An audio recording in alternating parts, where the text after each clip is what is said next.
Kapod ntiere weche motenore kod mano, wadwa limane od bura mondo wang'eni to ang'o mosebedo katimore e od bura.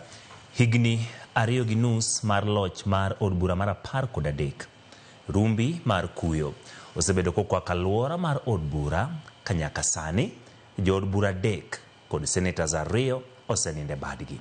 Jaod bura ma Banisa Hassan Kulo, jaod bura ma Malava Malulu Injendi kod senator ma Baringo William Cheptumo kaachiel gi jaod bura ma Kasipul Ong'ondo Were duto osigoriti ne od bura ma Mali kind higa ma 2023 nyaka sani. Jamo marwa Chris Owino kolono matut. Thuolo machuok bang' wuok e twak mag od bura odhiambo mar chieng' tich ariyo jumani, jaod bura ma Kasipul Charles Ong'ondo Were ne orumo kod tho mare e lwet jonjore e wang' apaya ma Ngong Road e buore Nairobi. Masira makamano mane otimore kar saa 1:30 mar otieno ne omayo od bura jaod bura machielo e thuolo mar dweche 2 kende bang' tho mar jaod bura ma Malava Malulu Injendi dwe mar 2 higani. The perpetrator of this particular murder is known, and there is a way of violence that is creeping up in Homa Bay politics that must be tamed by law enforcement authority. Kaen wach siasa wadwa wakwar jo siasa wa ni ofise mag siasa ma wantie gi ok wan kuro permanent. Wan mana kuro 5 years. Ka bang' 5 years idhi yier.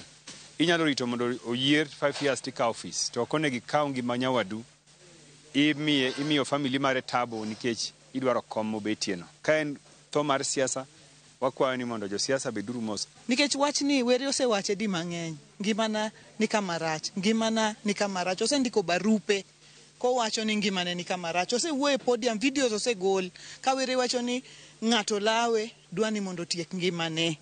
Kendo no pimo kata kaka jogo ne pimo wachno. Wadwa ni mondo kwach kich kik dhi mabor. Ging'eyo kendo nikech osetimo ripode gi mang'eny.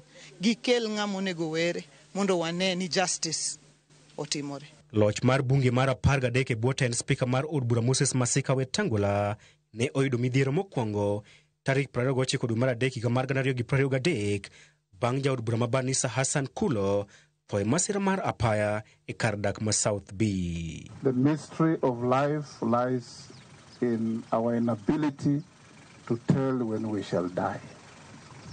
Hiyo ni siri ambayo ni ya Mungu peke yake. Boche mag kuyo kod lit bende ne oliero e kaunti ma Baringo kaachiel kod od bura mar Senate tok tho seneta margi William Cheptumo dwe mar 2 higani. Nek mar Charles Ong'ondo Were koro chwalo kwan jo od bura ma osenindo e badgi chakre yiero maduong' mokalo nyaka jo od bura 3 kod seneta 1. Magi timore kinde machielo mar bago yiero madunde kuonde chung' od bura 5 osedigni kuom thuolo malach kaluwore kod onge mag commissioners mag duol mochung' ne yiero e pacho kae IEBC. Aput mochung' ne gwelo commissioners manyien mag IEBC kata kamano nyocha omiyo oganda jo Kenya geno bang' tieko chenro margi kendo singo mar chwalo nyingi 11 ne jatend piny William Ruto kapok ochopo tarik 11 dwe mar 5 higani. And so we sought to add some more days, and the parliament graciously gave us 14 more days, which end on 11th of May. And so by 11th of May, we will have given the names to the president. Jatatije maduong' mar IEBC Hussein Marjan Hussein ne onyiso komiti mar od bura e chak higani gi geno mar bago yiero madundo e chak dwe mar 10 higani. Chris Owino, Ramogi TV, Nairobi.